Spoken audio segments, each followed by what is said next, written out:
чоң атага баласы суроо берип атат экен да.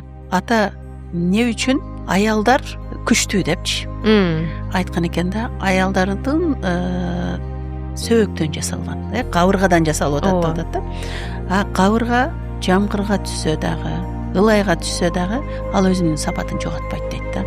Ал ошол боюнча кала берет.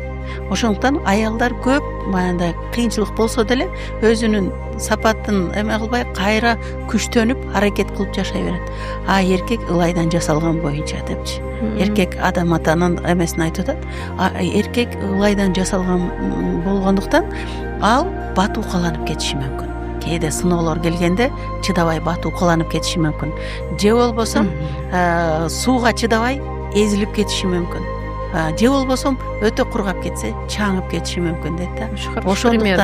Ошондуктан дейт, эркектердин үйдүн ичин чаңытып жүргөндөн көрөктү сыртта болгону дагы жакшыраак болот дейт.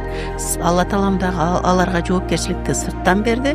Аялыңардын, бала чакаңардын нафакасын таап, баягы нафака дегенде тамак ашын, кийим кечесин ошолорду аманат катары көрүп, бүт жоопкерчилигин мойнуна алып, сыртта иш кылганы дурус болот деген экен да.